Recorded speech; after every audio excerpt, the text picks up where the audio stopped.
ये कहेंगे तो मीडिया के भाई लोग जरूर कल निकालेंगे कि जीतन मांझी का बिगड़ा बोल। हम हिंदू धर्म में जन्म लिया, ये हमारे बस की बात नहीं थी, लेकिन इस धर्म में हम मरेंगे नहीं। हम हिंदू धर्म में नहीं रहेंगे जहां जात पात ऊंच नीच छुआछूत सारी बातें हैं, और खास करके दलित अति पिछड़ा अनुसूचित जनजाति ये सबको जहां तिरस्कार होता है, हम नहीं मिटा सकते हैं इस सब चीज को। इसलिए अच्छा है कि धर्म परिवर्तन ही कर लिया जाए। बुद्धम शरणम गच्छामि।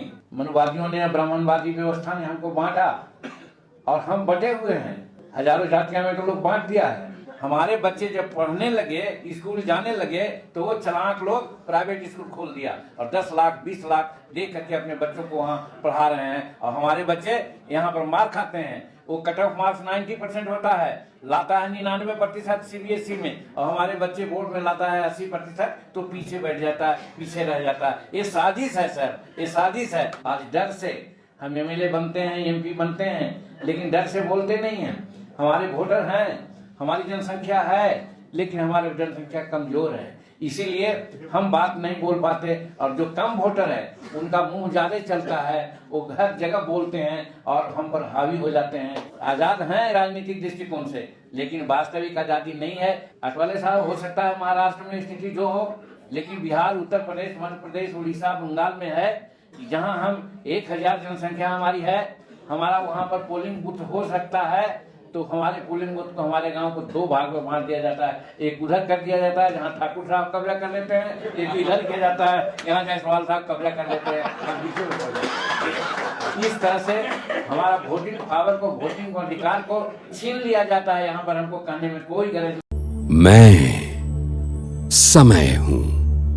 नमस्कार, आप देख रहे हैं न्याय चक्र टीवी। मैं हूं मुस्कान सिंह। जातियों को लेकर निकाली भड़ास, पनपते जातिवाद के चलते केंद्रीय मंत्री रामदास अठावले के सामने फोड़ा ठिकरा।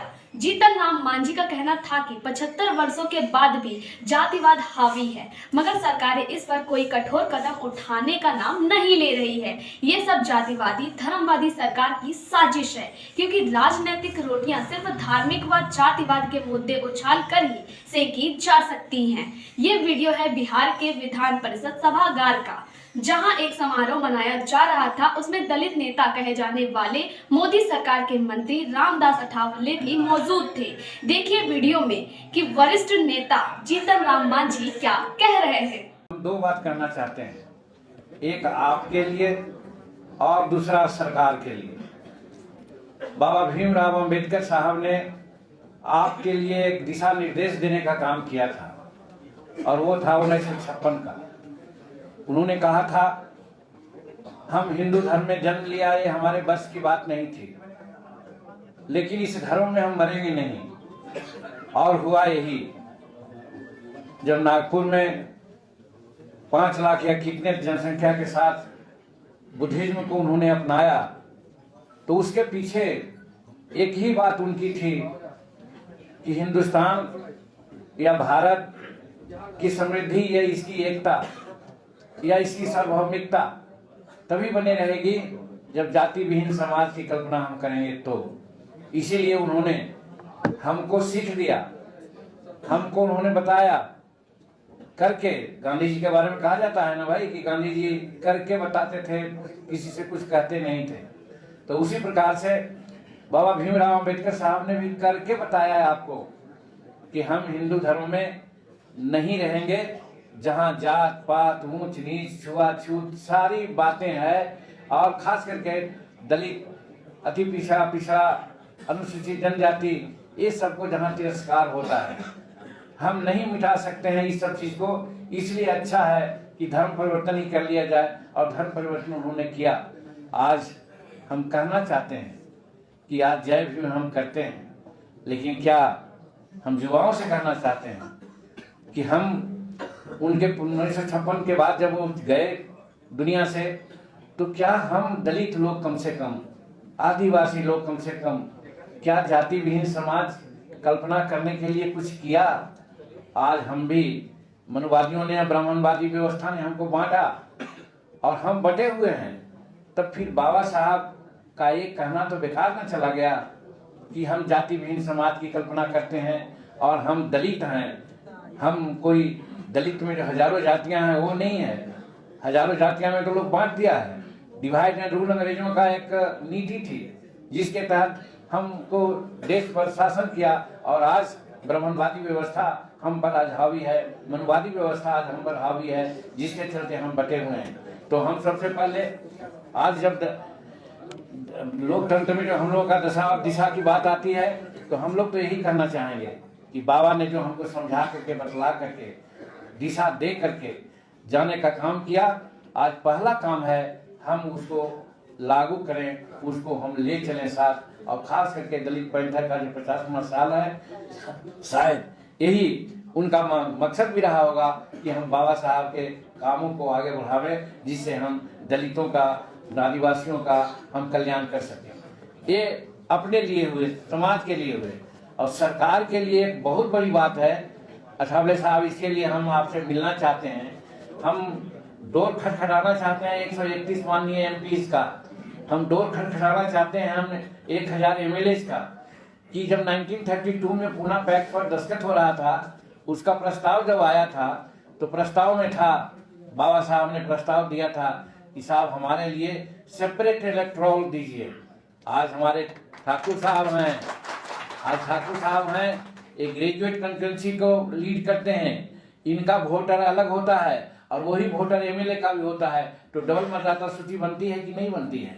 वही बात बाबा अम्बेडकर ने हम लोगों को बताया था, कहा था कि साहब डबल मतदाता इलेक्ट्रल, सेपरेट इलेक्ट्रल हमारे लिए कीजिए।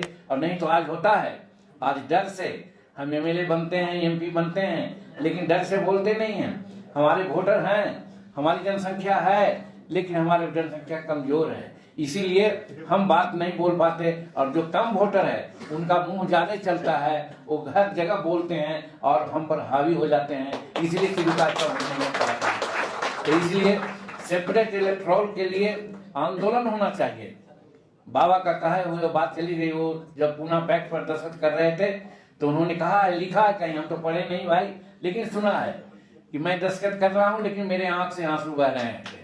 आज क्यों आंसू बह रहे थे? इसीलिए आज आंसू बह रहे थे कि आज हम 75 साल अमृत साल मना लिया स्वतंत्रता संघ का, लेकिन आज क्या है?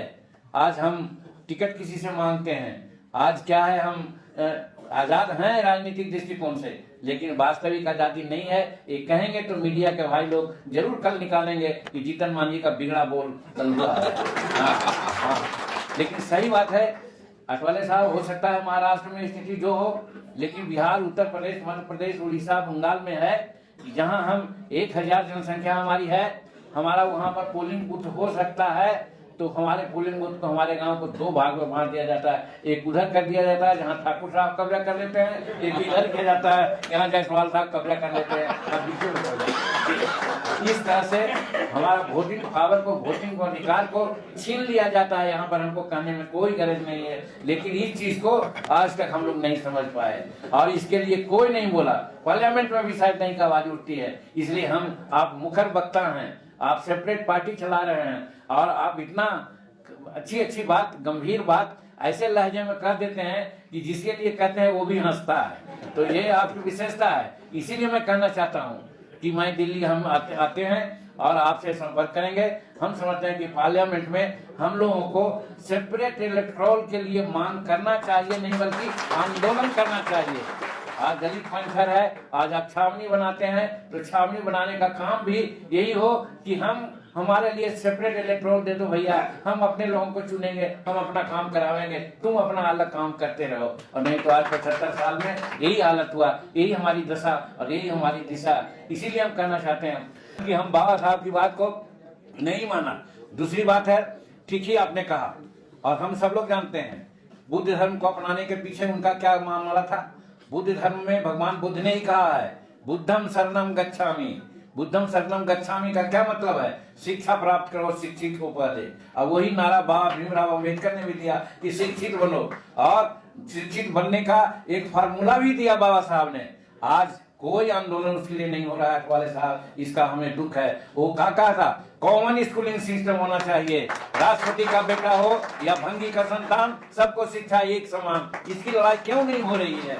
इसकी, हम जमीन के टुकड़ा के लिए लड़ते हैं, लाल झंडा गाड़ देते हैं, हम पेंशन नहीं मिला उसके लिए लड़ते हैं, छात्रवृत्ति नहीं मिली इसके लिए लड़ते हैं, लेकिन क्यों नहीं हम लड़ते हैं कि हमको जो ये अधिकार मिलना चाहिए था वो अधिकार नहीं मिला है कॉमन स्कूलिंग सिस्टम का। आज क्या होता है सर, उम्र आपका क्या है मैं नहीं कहता, हम 79 ईयर्स में चल रहे हैं, 79 ईयर्स में, और जब ग्रेजुएशन किया 1966 में और एमए कर रहे थे, उस समय प्राइवेट स्कूल नाम का कोई चीज नहीं था।